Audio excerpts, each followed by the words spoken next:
یاد رکھیے نماز کی اہمیت اپنی جگہ ہے.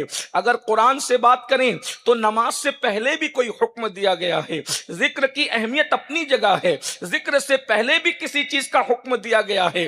وہ کیا ہے اس کی طرف سے ہماری توجہ ہٹ گئی ہے. اگر قرآن اٹھا کر کے پڑھیں تو قرآن نمازوں سے پہلے، ذکر سے پہلے، عبادات سے پہلے، معاملات سے پہلے اور اذکار سے پہلے، تفکرات سے پہلے ہمیں کسی چیز کا حکم دیتا ہے. قرآن جس چیز کو پہلے ڈسکس کرتا ہے وہ کیا ہے جس کو ہم بھول چکے ہیں، جس کو ہم فراموش کر چکے ہیں. اللہ ارشاد فرماتا ہے پہلے نمبر پر جو چیز ہے قد افلح من تزکا، جس نے اپنے نفس کو پاک کر لیا، جس نے اپنے نفس کا تزکیہ کر لیا. پتا چلا ذکر بعد میں ہے، تزکیہ نفس پہلے ہے. نماز بعد میں ہے، تزکیہ نفس پہلے ہے. یہ نفس کی پاکی کیا ہے، یہ نفس کی صفائی کیا ہے، یہ نفس کی سترائی کیا ہے، یہ تزکیہ نفس کیا ہے. نفسانی خواہشات کو کچلنے کے لیے ہمارے بزرگوں نے فرمایا.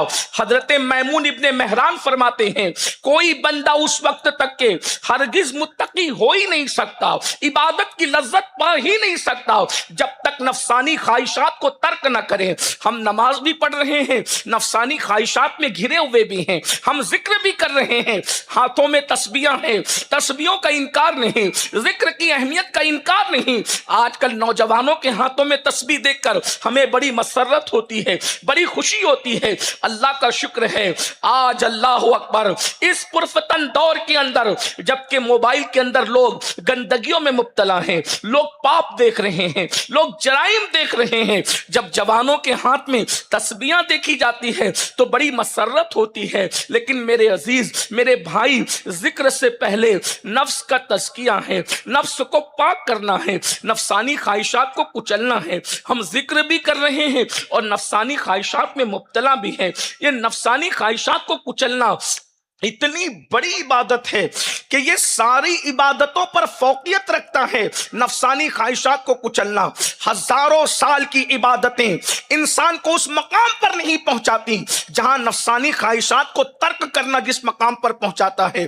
کہ پوچھا گیا جنت کا فاصلہ کتنا ہے، جنت کتنی دور ہے، تو کہنے والے نے جواب دیا، بلکہ وہ کہنے والا کوئی اور نہیں تھا، فاتح خیبر، اللہ اکبر، خاتم ولایت، امام المشارق والمغرب، حلال مشکلات والنوائب، اخی رسول و زوج البتول، امام علی ابن ابی طالب فرماتے ہیں اللہ اکبر جنت صرف 2 قدم کے فاصلے پر ہے، 2 قدم کے فاصلے پر جنت ہے. نمبر 1 اپنی نفسانی خواہشات پر 1 قدم رکھو اور دوسرا قدم جنت میں داخل کر لو. اتنی قریب ہے جنت، لیکن نفسانی خواہشات کو کچلنا آسان نہیں ہے. اللہ اللہ، آئیے میں آپ کو بتاؤں، حضرت سیدنا امام جوزی رحمت اللہ علیہ اپنی کتاب میں لکھتے ہیں حضرت سیدنا ابراہیم علیہ السلام نے ایک بندے کو ہوا میں پرواز کرتے دیکھا، وہ ہوا میں اڑ رہا ہے. حضرت خلیل نے پوچھا اے اللہ کے بندے یہ بتا کہ تو ہوا میں اڑنے کا مقام تجھے کیسے نصیب ہو گیا، تو ہوا میں پرواز کیسے کرنے لگا؟ اس نے کہا حضور میں نے نفسانی خواہشات کو چھوڑ دیا، اس کی برکت سے اللہ نے مجھے یہ مقام اور مرتبہ عطا فرما دیا. آج ہم لوگ نفسانیت کے اندر مبتلا ہیں. یہ نفسانی خواہشات کیا ہے؟ نمبر 1 جو نفس کہے ہم وہ سب کچھ کر دیں. دینداری کا دعویٰ ہے اور نفسانی خواہشات کے پیچھے. اللہ پاک قرآن مقدس میں ارشاد فرماتا ہے جس کا مفہوم ہے اے محبوب کیا تم نے ان لوگوں کو نہیں دیکھا جنہوں نے اپنی نفسانی خواہشات کو خدا بنا لیا؟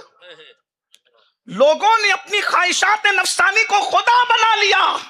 امام ابن الجوزی حدیث لکھتے ہیں کہ زمین کے اوپر سب سے زیادہ جس جھوٹے خدا کو پوجا جاتا ہے وہ نفسانی خواہشات ہے. جو بندہ نفسانی خواہشات کو چھوڑ دے، کیا ہے نفسانی خواہشات؟ جو دل کہے، جو نفس کہ ہم اس کی طرف جا رہے ہیں. نفس کہتا ہے فجر میں سوتے رہو، ہم سو رہے ہیں. 10 منٹ کی نیند ہم قربان نہیں کر سکتے. نفس کہتا ہے ٹھنڈا پانی ہے وضو نہ کرو، ہم وضو نہیں کر رہے ہیں. نفس کہتا ہے زیادہ کھاؤ، ہم زیادہ کھا رہے ہیں. نفس کہتا ہے زیادہ سو، ہم زیادہ سو رہے ہیں. نفس کہتا ہے زیادہ بولو، ہم زیادہ بول رہے ہیں. دیکھ لیجئے جہاں مذہبیت کا دعویٰ ہے وہاں بھی نفس کو کچلنے کا جذبہ کم نظر آتا ہے. اور ایک بات بتاؤں، جو اپنے نفس پہ کنٹرول کر لے، اگر وہ کافر بھی ہو تو نفسانی خواہشات کو کچلنے کی وجہ سے کافر کو بھی کچھ نہ کچھ انعام مل جاتا ہے۔ بہت دھیان سے سن، عبادتوں کا صلہ کافر کو نہیں ملتا، لیکن نفس کو جو کچھ لے گا دنیا میں کچھ نہ کچھ صلہ قدرت اس کو دے دیتی، اگرچہ آخرت میں صلہ نہیں ملنا، لیکن دنیا میں کچھ نہ کچھ صلہ ملتا۔